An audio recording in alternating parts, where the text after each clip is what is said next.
వందే మాత్రం 150 సంవత్సరం రచించిన తర్వాత దేశవ్యాప్తంగా వందే మాత్రాన్ని పూర్తిగా ఆలాపించాలి అనేటటువంటి ఒక నిర్ణయం భారత ప్రభుత్వం తీసుకుంది.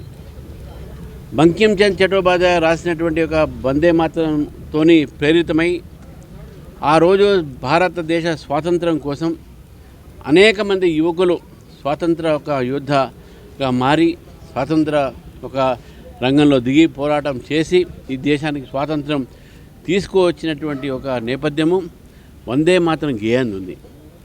ఆ గేయం పాడేటప్పుడు సోనియా గాంధీ గారు చాలా విచిత్రంగా ప్రవర్తించి అసహనము కూడా మనం చూసాం. మనం వందే మాత్రం ఆలాపించినప్పుడు ఖర్గే గారు కానీ రాహుల్ గాంధీ గారు కానీ ఫోకల్గా ఉండకుండా అదేదో క్యాజువల్గానే వందే మాత్రం అలా ఆలాపించినట్టు అది ఎందుకు ఆలాపిస్తున్నారు అనేటటువంటి ఒక వారి వైఖరి కూడా అక్కడ కనబడుతూ ఉంది.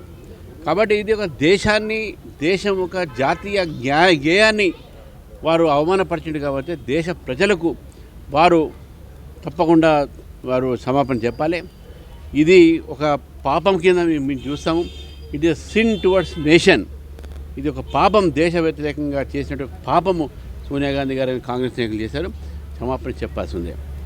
నరేంద్ర మోదీ గారు మొన్న లాల్ కిలా నుంచి ఇటువంటివన్నీ దేశ వ్యతిరేక ఆలోచనలు ఈరోజు విద్యార్థుల్లో కూడా వచ్చేటటువంటి ప్రయత్నం చేసినట్టు కొంతమంది ఎవరైతే మేధావులు చెప్పుకుంటున్నారో కుహనా లౌకికవాదులు ఉన్నారో దేశంలో ఉన్నటువంటి విద్యార్థులకు దేశ వ్యతిరేక భావాలని పెంచేటటువంటి ఒక ప్రయత్నం చేస్తున్నారో వాళ్ళని అర్బన్ నక్సల్స్ అంటుంటే వారిని ఇంటలెక్చువల్ నక్సల్స్, దిమాగి నక్సల్స్ అన్నారు. దేశం పట్ల కానీ సమాజం పట్ల కానీ వాళ్ళకు శ్రేయ ఉండదు.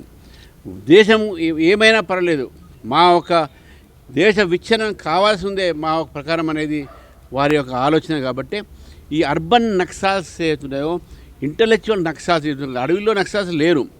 వాళ్ళు తుపాకీలు మోసి అలసిపోయి వాళ్ళు అందరూ సరెండర్ అయ్యారు.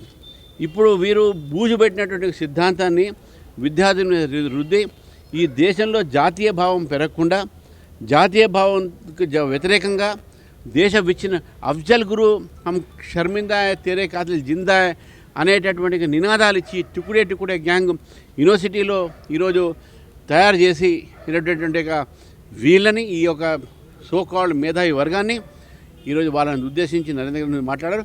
మేము నరేంద్ర మోదీ గారిని మాట్లాడిన ప్రతి ఒక్క మాట సత్యము.